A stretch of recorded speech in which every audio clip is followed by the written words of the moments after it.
A revolution is underway at Elland Road.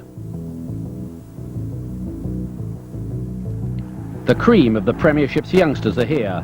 David O'Leary calls them his babies, but they're growing fast and pose the most serious threat to Manchester United.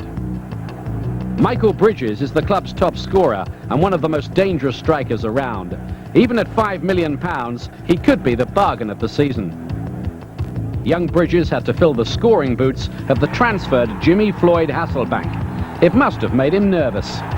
When I first arrived, big style, yeah, because I mean Jimmy, like you say, was a great player, and I'd watch him in the Premiership the season before when I was at Sunderland, and he was banging goals in left, right and centre.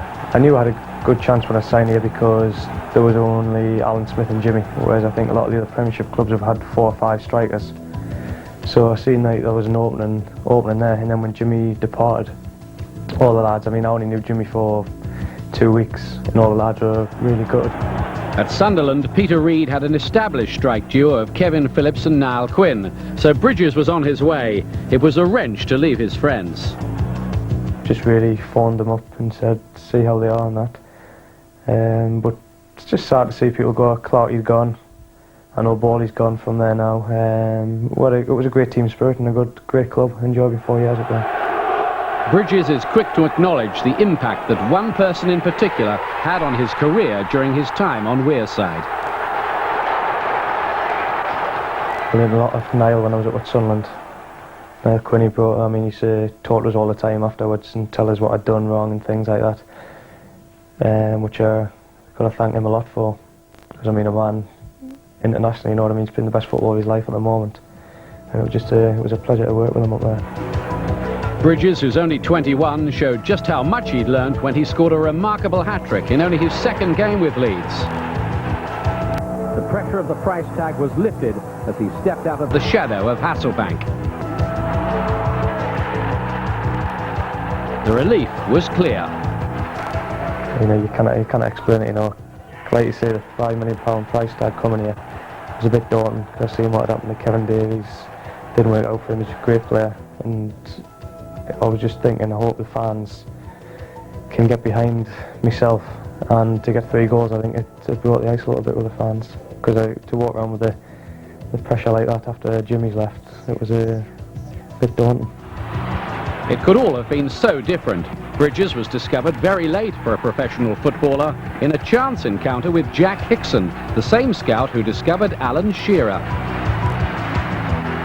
Playing for the 6th form college at my old school, Monkston High, and he'd come along to see a lad, Simon Foster, who was another centre forward playing up there, and during the game this guy Jack, he's turned to my dad, who he didn't know at the time. He said, "Who's that number 10 up front?"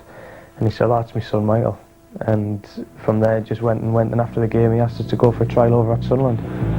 David O'Leary has been another major influence on Bridges. The Leeds manager has invested heavily in young players and has been reaping handsome rewards for the faith he's shown in them. I'm shaping a young team here of tremendous people who are hungry for success. So I want them with me, and they know I'm hungry. I've got hungry players and I want to bring more hungry players in. O'Leary's produced one of the most exciting sides in the country. There are those who say you can't win trophies with kids, and it's true there's no silverware handed out in December. But last Sunday's 2-0 win at Chelsea has convinced some that Leeds can sustain their challenge. Start of the season, we weren't looking at anything. David was saying take everything as it comes. And like I say, the boss just makes everything one day at a time, take every game as it comes, and we're gradually starting to believe in ourselves. Like as every game goes on, we're picking up 3 points, late minutes, getting back to the top. Everything's good signs at the moment.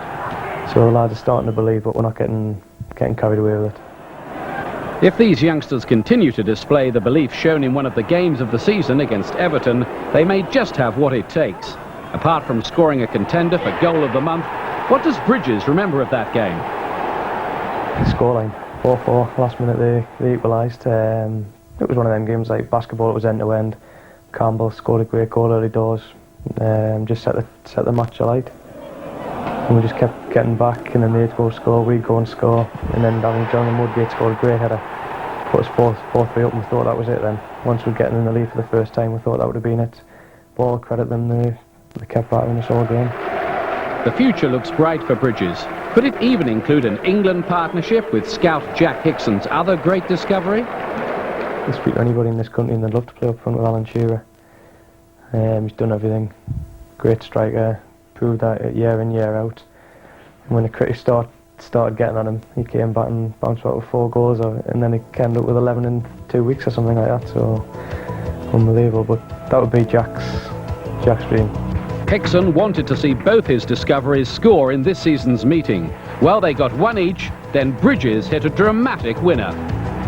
Only mate from Newcastle in Sunderland, so it was mixed emotion. I was getting some well done, some what you're doing from people. I don't think Jack was too happy. He went, because Alan scored, Art scored, and he wanted a bigger draw, so sorry Jack. It's as you were at the top of the table, with Leeds still the pace setters, 2 points ahead of Manchester United, who have a game in hand.